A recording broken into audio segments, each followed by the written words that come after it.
What's up, everybody, and welcome to Block and Build, a podcast from Convergence Magazine. I'm your host and the publisher of Convergence, Cayden. On this show, we're building a roadmap for the movement that's working to block the impacts of rising authoritarianism while building the strength and resilience of the broad front that we need to win. This week on the show, we take a look at how ICE is being used to disappear outspoken voices and effective organizers from their communities. It's on campuses and on farms.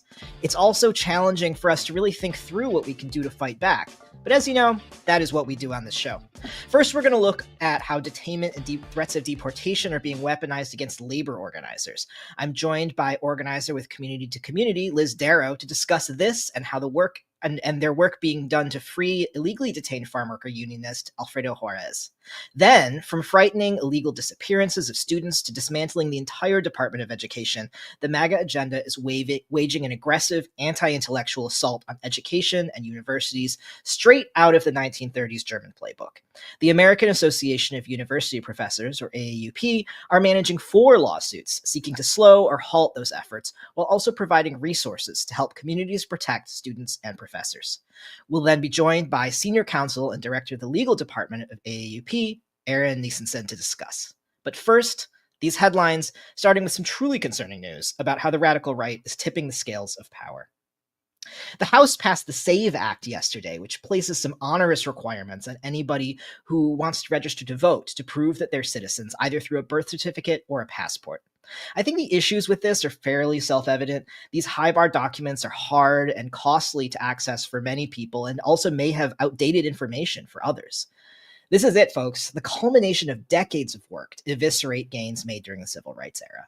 Voting rights groups and even state secretaries of state have maintained for years that the overblown wailing and gnashing of teeth from the GOP about non-citizen voting is basically a red herring. It's a fig leaf of outrage to just justify suppressing the votes of marginalized people, whether those are formerly incarcerated folks, people of color more generally, people with disabilities, or trans and queer people.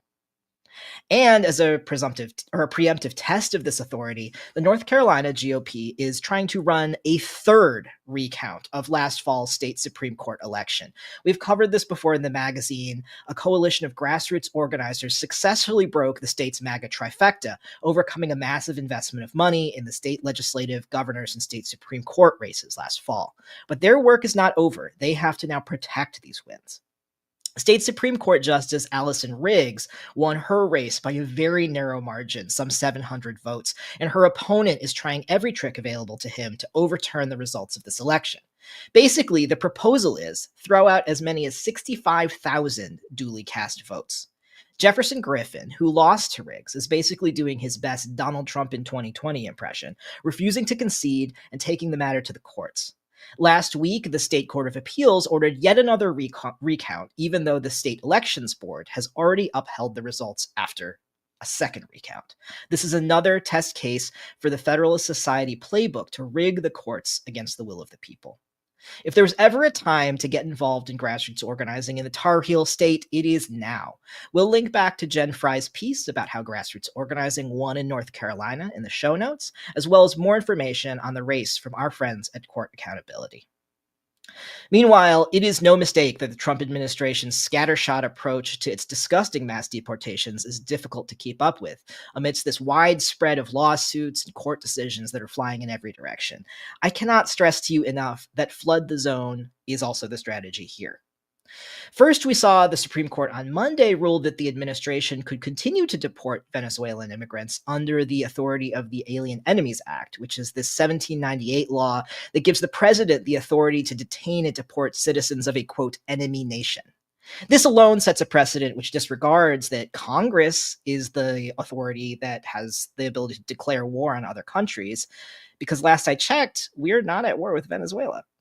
The court did, however, agree that migrants still have the right to sue to stop their deportation, and we all know how easy that is. In another decision just last night, the court also ruled the Trump administration has to make efforts to return a Maryland man who was mistakenly detained and sent to one of the now infamous El Salvador detention centers. ICE's evidence against him was little more than having seen him in a red Chicago Bulls hat, and somehow that links him to MS-13 gang activity. What remains to be seen is if the administration will comply with the order, but also, what happens if they don't? All this is to say that while many liberals are holding on to their belief in the courts as a viable institution to save us from the worst of the Trump administration's overreach, we contend that the best way to protect our communities from detainment and deportation by ICE is to prevent it before it even happens.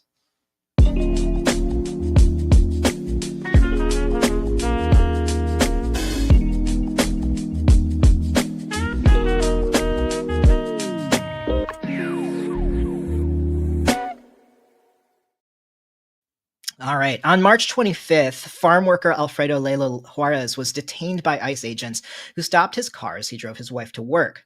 Juarez is well known in his Washington state community, where he's been involved with farm worker organizing since he was a teenager and helped found an independent farm workers union. I'm joined now by organizer with Washington's Community to Community, Liz Darrow, to learn more about Juarez and the work being done to free him. Thanks, Liz, for making the time to talk with us today. You are muted. Let's see.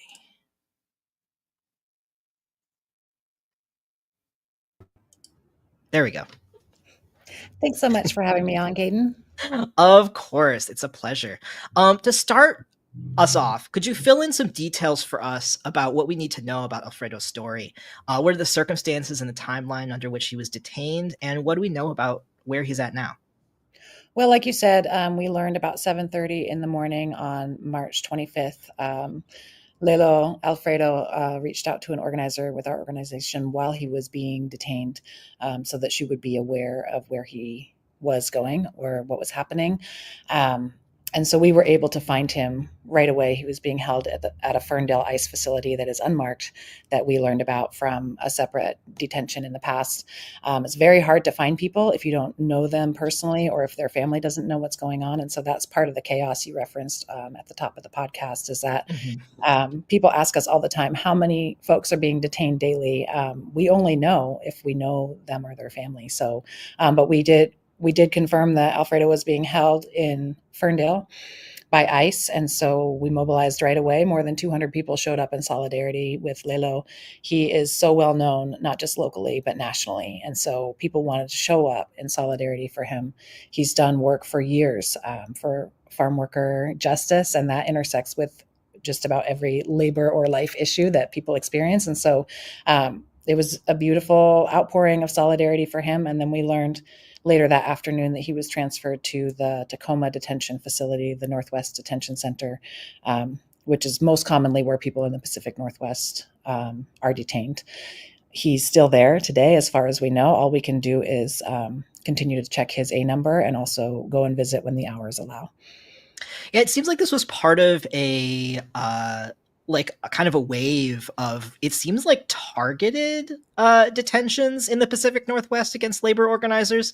What can you tell us about the sort of like broader situation that this is a part of in your region? We believe it was targeted. Alfredo is very well known, like I said, has done monumental things, for example, helping to get... Ooh, we've never had that happen before. We lost Liz. Let's see.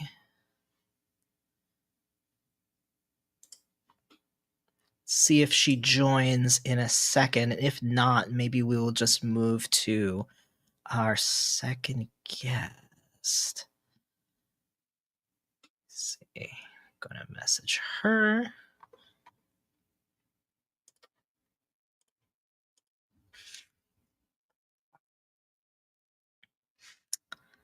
All right, I think we might be in business.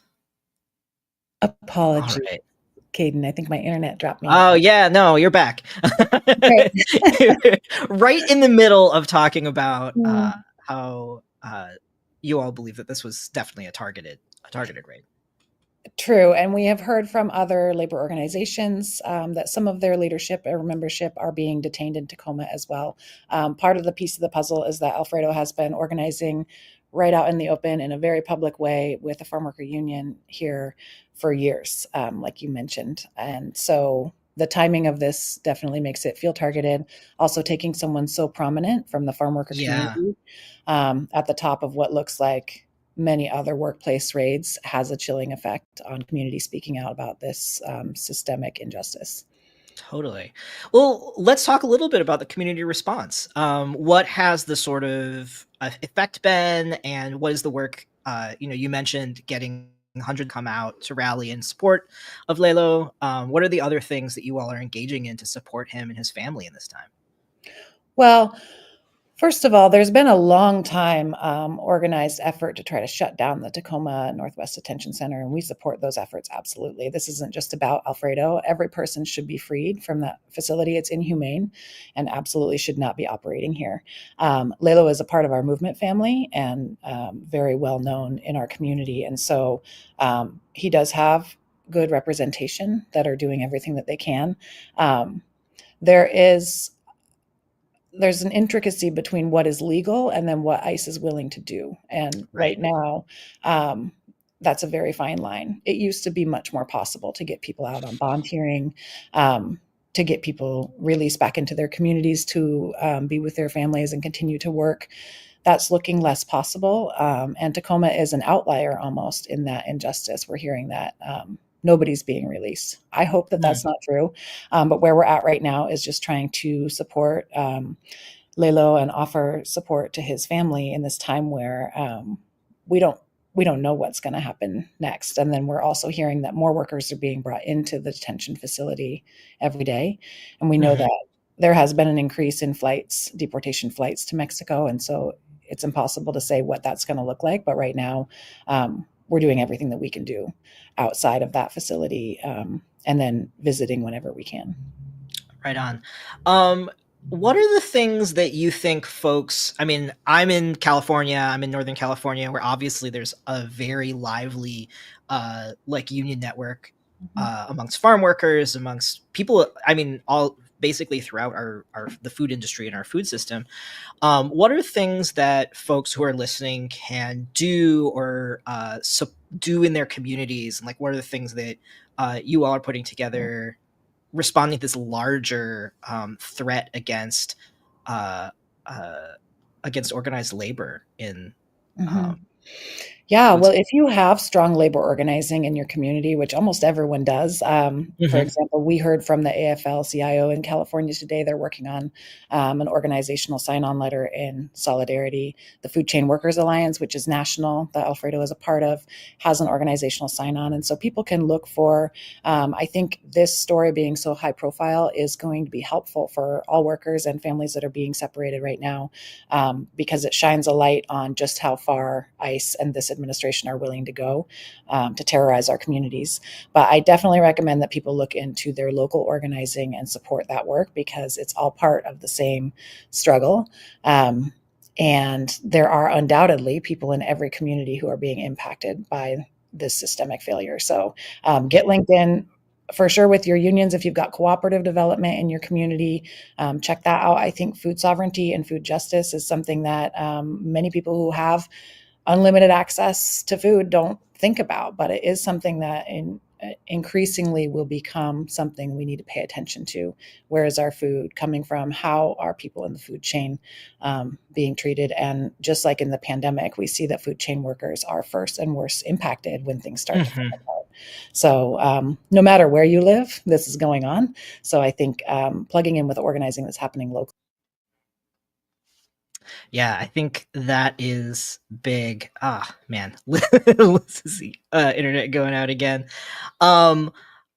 This story is a story that we will follow, and I also think that the insight that there are unions working on these issues in every community, not just here on the West Coast, but across the country, is a really important one. My thanks to Liz for joining us today. And we'll put links to the work that Community to Community is doing in the show notes for folks to follow up with them.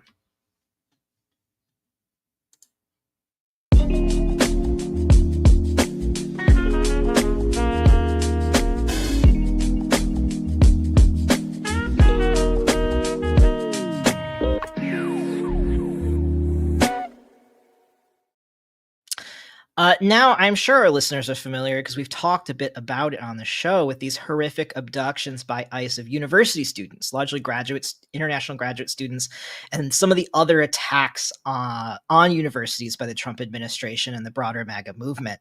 The American Association of University Professors is a nonprofit organization of faculty and other academic professionals who work to advance academic freedom and shared governance in higher education. They currently have 4 lawsuits against the Trump administration, attempting to block some of their most egregious efforts to interfere with our education system. I'm joined now by AAUP member and attorney Aaron Nisenson to discuss what's being done to push back against MAGA's campus crusade and how you can get involved to defend your campus and community. Aaron, thank you so much for making the time to talk to us today. Yeah, thanks. It's great to be on. Pleasure to be here. First, can you tell us a little bit about the AAUP and why you all have stepped in to carry these lawsuits against the administration? Sure.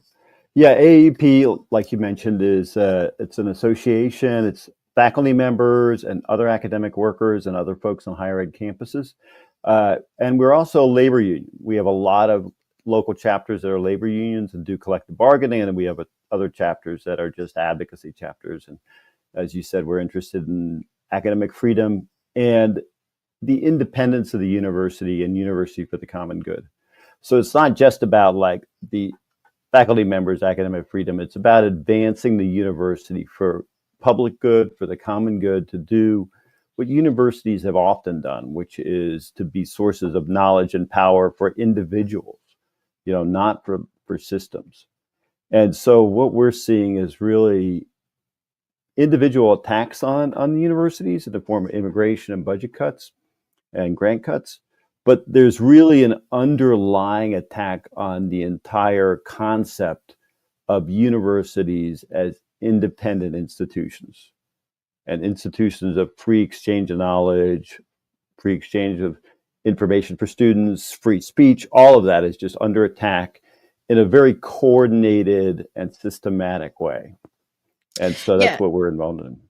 Great. Yeah, I mean, I think, we were chit-chatting a little earlier about how this is very much about a playbook that is about like sort of eliminating other sources of information and power in our society, that like a lot of the attacks that we're seeing are about undermining alternative like places where people are creating knowledge, right? And like sharing information. I'm curious if you have thoughts about like why like higher education in particular has become such a touch point, a flashpoint for the Trump administration, and like why you all are kind of in the crosshairs right now. Yeah, there's really been a devoted focus to this on the right, and it's been the case probably for decades, but really it was ramped up at the end of the first Trump administration. And the reality is the right wing in particular, and I'll just do my lawyer caveat to say I'm not speaking on behalf of AAUP, I'm just sort of giving my feelings about this. The right wing has viewed, I think probably properly, higher education institutions as sources of power and knowledge in our country. Mm-hmm. And they're independent sources of power and knowledge. And we convey that power and knowledge to the students. And the students develop their own power, their own knowledge, their own ability to go through and question authority, to have their own perspectives. And if you're thinking from an authoritarian perspective, you don't want that. Right. You don't want folks having their own ideas. You don't want independent sources of power. And so in a lot of ways, they're trying to get rid of independent sources of power other than money and, to a certain extent, political power. So trying to get rid of labor unions, independent press, and higher ed is really one large sector that is still independent and has a substantial amount of independence and power. Makes a lot of sense to me. And it's a playbook we've seen before in other authoritarian governments, like trying to get rid of any of this like spaces outside of this direct state control. To create. Yeah, a lot of this comes from Hungary. Yeah, there was a right-wing influencer who went out to Hungary and who saw what Orban was doing to the universities and trying to capture them as arms of the state and trying to dictate what was taught and what was said on campus. And they brought that playbook back and then really dug into where could they get leverage on universities to try and make them beholden to the administration and try and make them toe the line, advance the administration's talking points. Yeah. Well, let's run through these 4 lawsuits that you all have filed against the administration. We can kind of start wherever. I'd like to know a little bit about sort of where the lawsuits came from, what they're dealing with, and also what their present status is. Yeah. So again, there's a systematic attack on universities that comes in a number of different ways, and so we have to address the particular actions that the administration is taking, even though there is this kind of broader attack that is playing out behind the scenes. And so we're involved in pretty much the major components of the attack on universities. And the first one is cuts to grants and funding, both in general and as an attempt to limit speech, and particularly to limit speech on diversity, equity, and inclusion, and on anything that highlights racism in this country or sexism in this country. I think the desire is to eliminate discussion and information on those topics, also on global warming, environmentalism, any of those topics that the right disagrees with. And so they're trying to put that leverage on with funding cuts and investigations. So we have a lawsuit on the funding cuts at Columbia University. Folks are probably familiar with that, where they cut $400 million in funding and then tried to get Columbia to change its internal policies to kind of limit, particularly teaching on international issues, and to limit protests. So we have a suit on the Columbia lawsuit that was filed just a few weeks ago. It is pending in New York. We do these lawsuits with public interest organizations, and so they do most of the litigation. The Columbia lawsuit is done in conjunction with Protect Democracy. So one thing I'll say real quick is that we have a website, and I think you all have the link. And we have a page on the issue of the political attacks on higher ed. And so there are links to all these lawsuits there. There's a heading for lawsuit. There's links to descriptions of the lawsuit. For those who are interested in want copies of the complaint, you can go to the page for that, and there are copies of the complaint and also what the status is of all these. So folks don't have to write down notes and check later. So we have that for the funding. We have attempts to dictate what's taught, to limit what's taught, particularly, like I said, on DEI. And so there were attempts to use grants as leverage to do that. In other words, if the university had any DEI programs anywhere on campus, they were in danger of losing all of their federal grants. So they attempted to use federal grants basically as extortion to limit DEI programming. We sued in February on that in Maryland. We got a preliminary injunction preventing them from enforcing that. Unfortunately, that was overturned by the Court of Appeals on an emergency basis. And now we're in the Court of Appeals arguing for reinstatement of the injunction. And that's kind of pending before the court. That'll take probably a couple of months to resolve. So that's another big one. And then another one is the cuts to the federal government department in particular. We have a lawsuit challenging the cuts to the Department of Education and the proposal to eliminate it. And then I think the last area is a big one that we were just talking about, which is immigration. And there are a couple components to that. There's the use of retaliation against immigrants and visa holders for their speech. So we have the Khalid case at Columbia, where he was leading the demonstrations on Palestine and then was arrested and under threat of deportation. And so that's a direct attempt to limit speech and intimidate immigrants, and not just folks on visas, but you think about all the allies that they have. Sure. All the people that were in partnership with them. And then you also have a kind of a general attack on immigrants and visa holders that they're doing, where the Trump administration is just pulling visas from students, not even notifying the universities, but just pulling them. Not clear. Some of it's political retaliation. Some of it's, anything from a parking ticket up. They're using that to justify revoking visas. So we have a suit on that, which is our suit that we're doing with the Knight Foundation, and that's a suit in Massachusetts that is challenging, the attempt to use the visa system to limit speech and intimidate folks on campus. So those are our lawsuits. Yeah, it covers a really wide range of attacks. And yeah, I mean, yeah, go ahead. So, and that's what we're seeing. I mean, they're using every lever they can find to essentially accomplish what I was talking about earlier, which is to kill the administration, to kill these independent universities. It's to try and grab control over the intellectual property that the institutions produce. Yeah, no, that makes a lot of sense. I have a couple of follow-up questions, and one of the things that occurs to me is I'm curious about the way that you form partnerships with civil society organizations, and like what putting together these cases looks like for you all, and like how you choose your partners to work with on these lawsuits. Yeah, I mean, we're really fortunate. There are a lot of people working in this space. I mean, there's some great organizations out there that are doing a lot of really good work.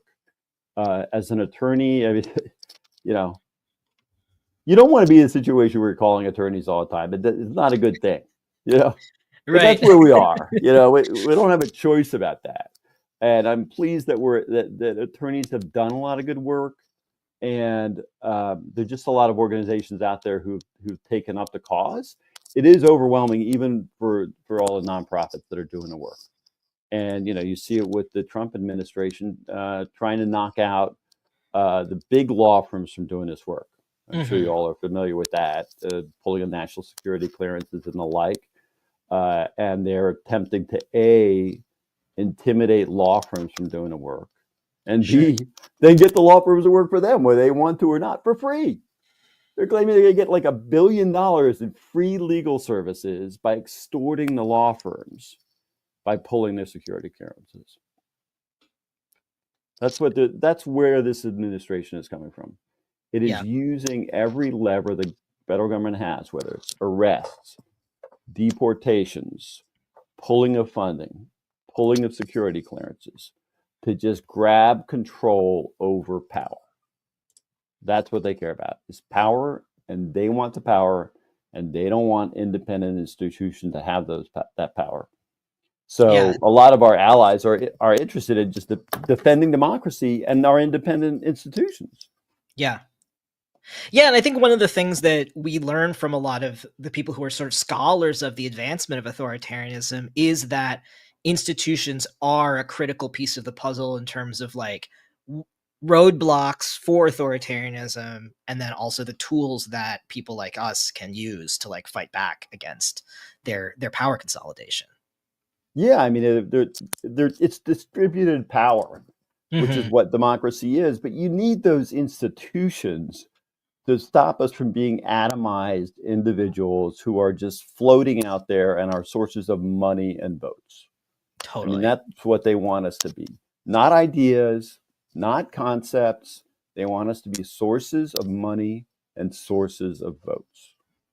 And they want to stop any attempt to sort of have ideas emanate and power emanate from anywhere else.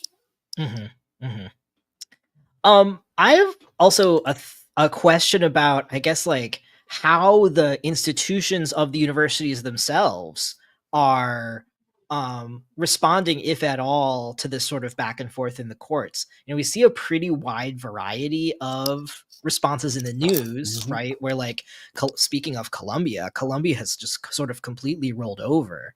But that I imagine there are other institutions that are responding in different ways to what's going on.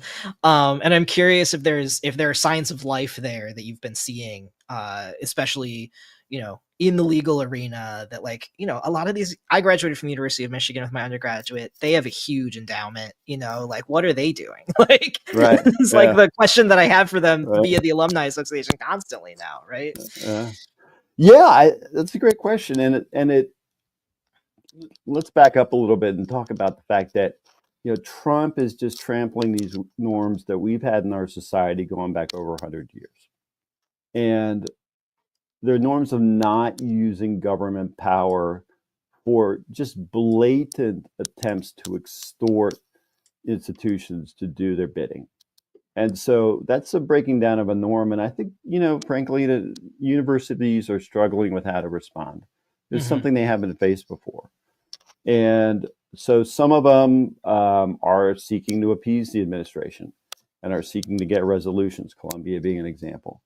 Others are talking about pushing back. Princeton, Brown have talked about that. I think we'll see how much that actually happens. They haven't filed suit yet, but we'll see. Hopefully that happens, because we need those institutions to push back. I mean, the institutions still do have power. Like you said, they have a lot of money. A lot of them have big endowments. They have alumni groups who are big voters. They have families who are involved in universities who are voters. They have money. They have lawyers. They have power. Yeah. And they have to exercise that power. I mean, I think that a lot of them have just been ducking for cover and, sticking their head in the sand, literally, and hoping the danger goes away. I think Columbia found that trying to appease the administration isn't going to work. There's no level of appeasement that they're going to accept. Yeah, you give them an inch and they take a mile. Yeah, absolutely. And they're going to keep taking and taking and taking. And that's the thing. They're going to come back. There's no end to the extortion.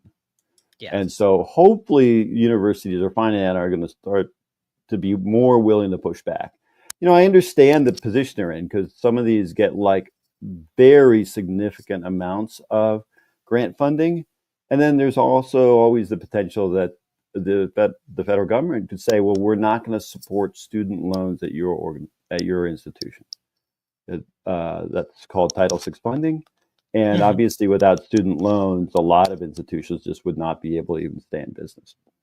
So the federal government has some big hammers that it could use. But we have rights in this country: First Amendment rights, contract rights. There are lots of rights that institutions have that they can assert, and they've just really got to find a way to do that. Right on.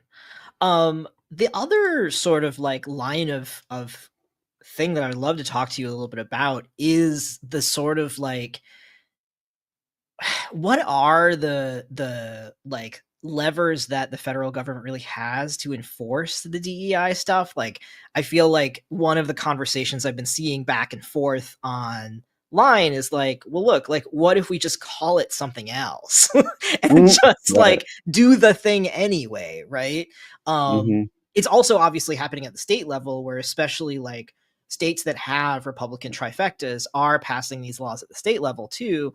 But what are the ways that people are maybe thinking about enforcement on some of this stuff? Or is there a way that some institutions are thinking about I know, and speaking of my alma mater, they just announced that they were just no, we're just eliminating it. It's cool. We're complying in advance. Let's go. And I was this is embarrassing. Yeah, it's really sad. I mean, right? Yeah. Yeah. It's you didn't even try at all. No. And, and I think there actually are some questions about how much they actually tried in the first place. Whether these were just names of offices that used to do one thing, and then they named them diversity offices, and they do largely the same thing that they used to do, and they're not really diversity offices, and then they're changing them back to what they were before. Sure. But there are also lots of institutions, I think, that really took it to heart and really did it. And one of our activists, you say, you have to name it to fight it. You have to name it racism. You have to, in some ways, really call it out and not use euphemisms in order to really drive change. And so what they're trying to do is they're trying to say you can't even name it. And so therefore you can't drive change. That's what they're trying to do. And so they're looking through, the administration is looking through all the grant funding for names like words like diversity, racism, or anything that even attempts, for example, a lot of these we talk about funding as if it's just money going to university. It's funding for grants like researching cancer, looking at, disparities in healthcare, right? All of that. Yeah. Things that have real consequences. Right. Material consequences. Yeah. Yeah. That have driven a lot of the improvements in our lives. Health improvements, our attempts to address race, a lot of that stuff is driven by the grants and the funding that flow to universities. And they're trying to get rid of all of these attempts to improve those areas because they don't want to see them improve. They want to go back. Yeah. I mean, I gave a speech before Trump, that maybe 2-3 years ago. I said, they want to go back. They want to go back to the 90s. Someone want to go back to the 1990s. Someone want to go back to the 1890s, Right. Yeah. No, I mean, with the voting rights stuff, it's like they want to go back to at least the 1890s. Right. They want to go back to after Reconstruction was destroyed. Right. Right. Where you had all these voting tests and stuff like that, and the black participation went down from, for 20% of the vote to 0.1% of the vote in the South. They would be happy to go. A lot of them would be happy to go back to that. And I think when we get to the pushback is, one is to push back against the attempts to do it. To not just succumb the way Columbia did, but to really push back. And one of the ways to do it is to really step back and think about, what is the institution trying? What are the institutional values? And what is the institution trying to do with its students and in its community? Not what its ranking is in the U.S. world, or whether this football team won might be nice, but that's not an institutional value. We hope, right? Not like how many students do they got that were valedictorians in a class? Not that. Yeah, it's about advancing the community, common good, trying to expand knowledge and opportunity to folks. And if you look at trying to expand it, then you're going to end up really having to look at racism and how racism has, really stopped a lot of the opportunity for advancement in this country. And once you do that, then you really are in a better place. And I think the places that are really being successful have done that soul searching and have really thought about, what is our place in the community?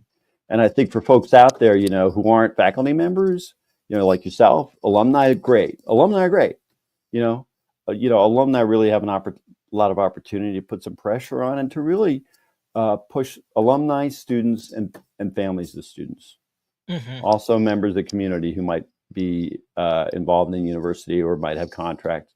It's really an opportunity to ask university, like, what are your values? What are you here for? Right? Is it just to try and get the top 10% of the class into your school? Or are we really here about advancing opportunity, knowledge, and there's sort of the general interest of the country? Yeah. And I think if we push that inquiry with universities and with board members in particular, that hopefully we can make some progress. Yeah, I mean, it strikes me that this is another area where the neoliberal turn has really sort of hollowed out a lot of the values of these institutions, at least in terms of the way they present themselves and the way that they strategize about their trajectories. I remember when I was in graduate school and was a member of public sector union as a graduate instructor, how hard we had to fight for we are members of the community, we are teaching our students, we are doing all these things, and you don't value our labor. You don't value the fact that, like, it's not just in the classroom. It's like, you know, in the department I was in, like one of very few like instructors of color supporting first generation college students who were like not seeing faces like theirs in positions of power, and like just thinking about how the thing that the state of New York and then the university would keep coming back to us with was about these sort of like value propositions that were about the market, not about like human flourishing, right? And that like there's so much groundwork, unfortunately, that it feels like that has been laid within these institutions by the like marketization of everything, by the like turn towards like, let's squeeze every last cent of value out of our human resources or whatever, that like has really like atrophied their ability to fight this fight. Yeah, I think that's exactly right. And, you know, this might be an opportunity for universities and the communities to really revisit that question. You know, because one of the reasons that the administration is able to do this is because universities have lost a lot of just the common support out in the country. You know, on the right, they've been attacked. On the left, there's questions about, you know, how much it costs and student loans. And like you said, the neoliberal agenda, you know, so on both sides of the coin, there's really, you know, questions about universities. And I think they've really got to step back and look at what their role is in the community and what they're really doing. You know, there's for a lot of folks who, first gen folks who are not from an educated political class, you know, universities are kind of this, to me, are this thing out there that is often unattainable and not an avenue or an option in their lives. And because of cost, because of this idea of, you know, we're going to get the people who are already ready for college to get in here, and we don't want people who are going to be difficult to, you know, get up to speed or anything like that. You know, folks who are not accustomed to the system, I think, have a hard time managing the system. You know, so I think all of those things are hurdles, and for a large amount of the population, they don't really see universities as having a role in their lives. Right. And that's a very sad thing. And I think it's something that, you know, this moment gives us an opportunity to rethink a lot of that. Yeah. No, I think that this insight that like this moment of rupture creates an opportunity for those of us who want to see our institutions fill a greater role in like standing up for, defending, advancing the common good. Like that's, you know, it's really hard when there is this sort of like full spectrum of flurry of attacks to keep that still in mind. But I do think that like there's an important strategy there that you're describing about being able to ask these bigger questions about like, what is it that we want, for instance, our government to do for us? What is the value of democracy, right? Like what could it be? Not what is it now? Right. I mean, what's the value of having an independent institution if that institution doesn't do something good? Right. You know, and that's what we're fighting for, is the independence of these institutions. But I think we really have to have the institutions think about what are they doing that's good for the country, for the community, for the members of the community. And I think for folks to really understand what that is historically and currently, and that's going to, for some universities, take some reformulation of what they're doing, and that's probably a good thing. Right. Yeah. You know, right. I mean, if they just go out there and say, "Hey, we're great because we got all these grants, and you know, we got the cream of the crop coming to our institution," you know, is that something that is really a claim for the common good and that folks in general can grab onto? Right. And does it justify the like, frankly, the hoarding of wealth that is happening in a lot of these endowments, right? Like, is this justified? Right. Yeah. I mean, right. You know, like we have these big endowments, we got these big gifts from, you know, rich corporate donors, and they limit it to us to only spending it on the School of Economics. Woo! Like that's some big accomplishment, Sure, totally. So we got to move away from that, and I think now's the opportunity to do that. Yeah, It's hard when it's under attack, but it at is. some point, you really got to say, well, we're in a fight, but what are we fighting for? Yeah. And Well, I think these questions are actually questions that like are going to animate people to be like, yeah, no, we want a like robust system of higher education in this country, because like there's something here that is like for me, for my community, like finding the places where like we can put solidarity to work for us. And I also think right, that like lacking a vision is just a losing proposition. That like if we are on the defensive only, even in these like really trying times, if we're on the defensive only, I don't think we're gonna win, frankly. yeah, no, right, yeah, I think that's totally right. I mean, I think that we have to explain to first examine what we're really there for and why universities are there and what they're doing, and then communicate that and get that out. Yeah, And I think a lot of people tend to focus on, oh, we're just not communicating well enough, and there's some of that, but some of that needs to start at a deeper level. yeah, yeah. Why are we here? What are we doing for folks throughout the country, not just the advantaged? Mhm. Not just getting on our board the big donors and the big corporate people because we want them on our board, or they're friends with the governor, or they're politically powerful people, Yeah, right? totally. Getting some diversity on the boards and getting some folks who have like a broader conception of what's good for the country, Yeah, rather than just money flowing in. yeah. So. There's more to life than dollar signs. Right. Yeah, exactly. Yeah. So we're doing a lot on that. Like I said, in the chat, you have the link to the page. We also have a day of action on April 17th coming up. Great. There's a link from that page that I shared with you on. I'm sure it's going to be available for folks. Yeah, we'll stick it in the show notes for folks. Yeah, and you go to our website, we're just aaup.org. And if you look under issues, and there'll be something on political interference, so lots of other things on issues we have broken down by topic. So on immigration, we have fact sheets about what your basic rights are. We have fact sheets about ICE raids, keeping ICE off campus. Great. We have what you can do both as, faculty members, but also the general public, actions we can take. And like I said, we have the day of action coming up. So we have a lot of things that we're doing. And I think a lot of things that we're doing to try and not just defend the university, but advance it at the same time. Yeah. Great. Yeah, I think the combination of like the wide variety of kinds of action that the AAUP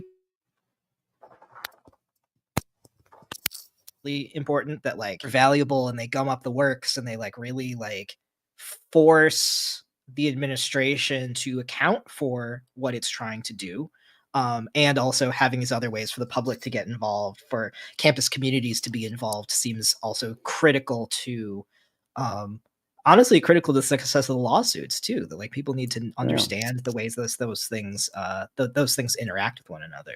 So right, and I think also we as faculty members and as institutions need to do a better job of really talking to folks about also what we do, and we have to do that internal examination. But like on these cuts, we talk about grant cuts and $1 billion here and $1 billion there, but I've listened to a lot of stories about what folks are getting cut, and it's like they have these long 10-year longitudinal studies on, the impacts of race on healthcare, and they're just stopping them. yeah, So we're not getting those solutions, and we're wasting all of that time, money, and effort we put into that stuff.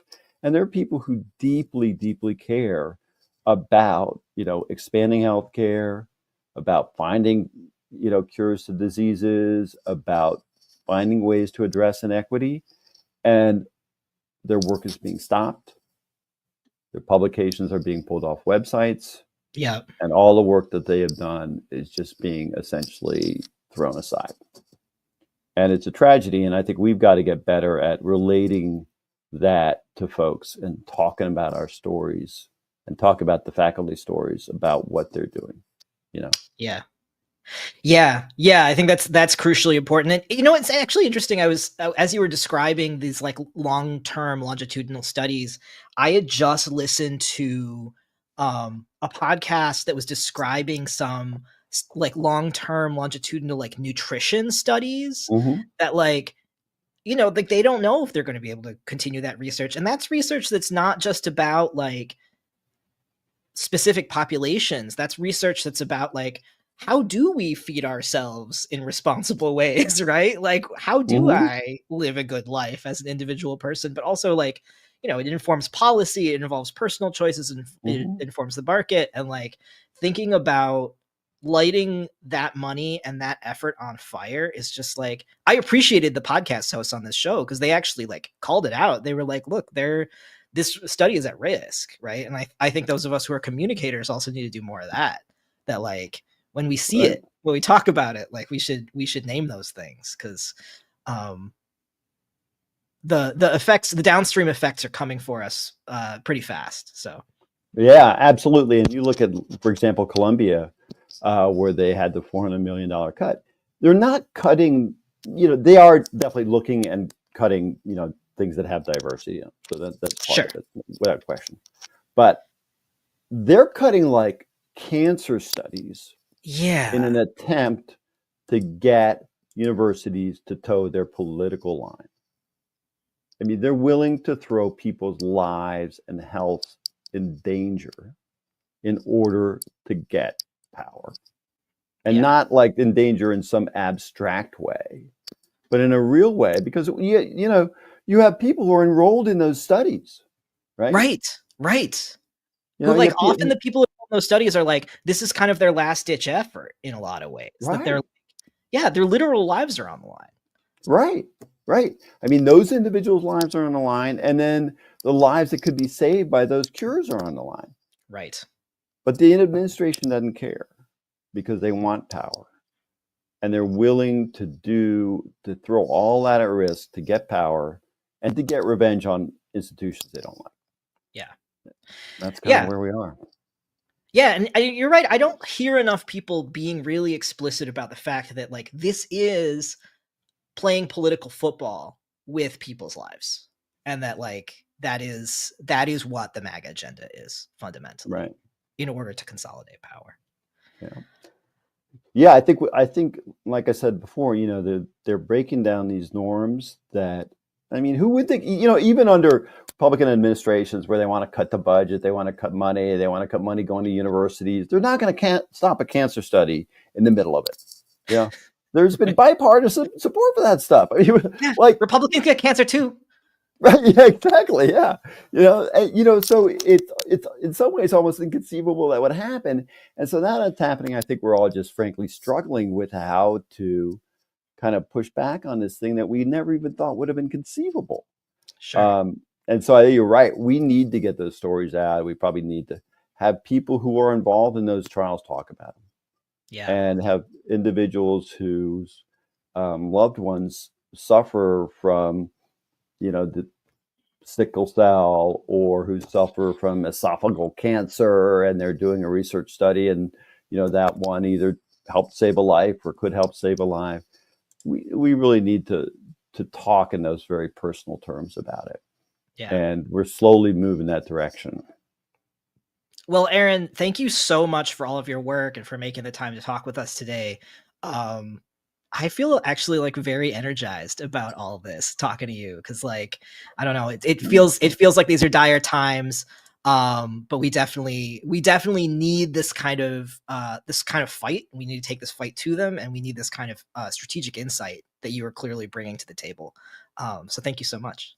Yeah, it's my pleasure. It was great to be on. I really appreciate you all doing the work to get the word out on these different things that are going on, not just with us, but with your other podcasts. So it was a pleasure to be on. Great. My thanks again to Liz Darrow for joining us today. You can connect with Community to Community's work at foodjustice.org and also on Instagram. We'll put links to them in the show notes. And thanks also to Aaron Nisenson as well. You'll find resources on how to protect your community and campus at AAUP.org. And we'll also share the Day of Action for Higher Education website in the show notes too. This show is published by Convergence, a magazine for radical insights. I'm Cayden Mock. Our producer is Josh Elstro. Kimmy David designed our cover art. If you have something to say, please do drop me a line. You can send me an email that we'll consider running on an upcoming mailbag episode at mailbag@convergencemag.com. And finally, if you'd like to support the work that we do at Convergence, bringing our movements together to strategize, struggle, and win in this crucial historical moment, you can become a member at convergencemag.com/donate. Even a few bucks a month goes a long way to making sure that our independent small team can continue to build a map for our movements. I hope this helps.